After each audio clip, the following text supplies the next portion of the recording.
નમસ્કાર, આપ જોઈ રહ્યા છો નેશન પ્લસ ન્યૂઝ. હું છું આપની સાથે હેતલ ભગત. છોટાઉદેપુર તાલુકાના એકલબારા ગામે ખેતરમાં પડી રહેલા સરકારી સાયકલોના જથ્થા ઉપર કોંગ્રેસના નેતા સુખરામ રાઠવાએ સવાલો ઉભા કર્યા છે. છોટાઉદેપુર તાલુકાના એકલબારા ગામે ખેતરમાં સરકારી સાયકલોનો જથ્થો પડી રહ્યો છે. કોંગ્રેસના નેતા સુખરામ રાઠવા એકલબારા ગામે પહોંચ્યા હતા. એકલબારા ગામે ખેતરમાં પડી રહેલ સાયકલોનો જથ્થો જોઈને કોંગ્રેસના નેતા સુખરામ રાઠવા ચોંકી ઉઠ્યા હતા. વર્ષ 2023ની પ્રવેશોત્સવની સાયકલોનો જથ્થો ખુલ્લા ખેતરમાં છે. સુખરામ રાઠવાએ સરકાર ઉપર આકરા પ્રહારો કરી જિલ્લા કલેક્ટર પાસે કાર્યવાહી કરવાની માંગ કરી હતી. મારા સાથીદાર મિત્રો સર્વશ્રી અર્જુનભાઈ સોમભાઈ રાઠવા, જિલ્લા પંચાયત વિરોધ પક્ષના નેતા, અમારા છોટાઉદેપુર શહેરના પ્રમુખશ્રી, જિલ્લા પંચાયતના વિરોધ પક્ષના નેતા એટલે નગીનભાઈ રાઠવા, મત વિસ્તાર લાગે છે એમનો. આ બધા વિસ્તારમાં અચાનક જ અમારી સાથે એક બીજા મિત્ર જોડ્યા છે, ઉચાપણ તાલુકા પંચાયતના બોડેલી વિરોધ પક્ષના નેતા. અમે નીકળ્યા હતા છોટાઉદેપુર સિવિલમાં, જનરલ હોસ્પિટલમાં. છોકરાઓને જે દાખલ થયા એમની તબિયત બગડી અને એ પ્રકરણ જોઈને જ્યાં આ ઇન્સિડન્સ બન્યો હતો એ સ્થળની મુલાકાત લેવા માટે જઈ રહ્યા હતા. અમે હાઈવેને બદલે શોર્ટકટ નીકળવા ગયા ને શોર્ટકટની અંદર આટલો મોટો સાયકલનો જથ્થો અહીંયા પડેલો જોયો એટલે સ્વાભાવિક છે કે બનાવનારને અમે પૂછ્યું, આ સાયકલ વેચવાની છે? તે કે ના, સરકારની છે.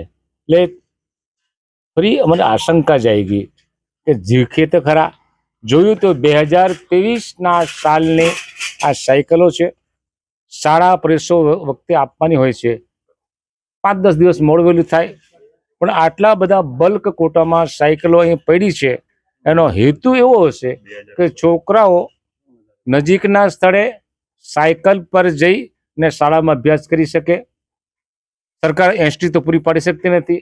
દૂર દરાર ગામડામાં જ્યાં પગદંડી પણ હોય છે જવાની શાળાએ, એવી જગ્યાએ છોકરાઓ જઈ શકે. અને એ સરકારનો જે હેતુ હતો એ ભર લાવવા માટેના પ્રયત્નો હશે. પણ એમનો પારદર્શી જે વહીવટ છે એ વહીવટ કહી આપે કે આ સાયકલો હજુ ગામડાના લાભાર્થી છે છોકરાઓને એ મળ્યો નથી. આ બાબતની તપાસ જિલ્લા સમાહર્તા કલેક્ટરશ્રી, જિલ્લા વિકાસ અધિકારી શ્રી અને પ્રાયોજના વહીવટદાર શ્રી જેના મારફતે કહ્યું તે કરીને આ યોજનાનો અમલ કેમ નથી થયો, ખર્ચો પડી ગયો કે કેમ, એ તપાસ કરે.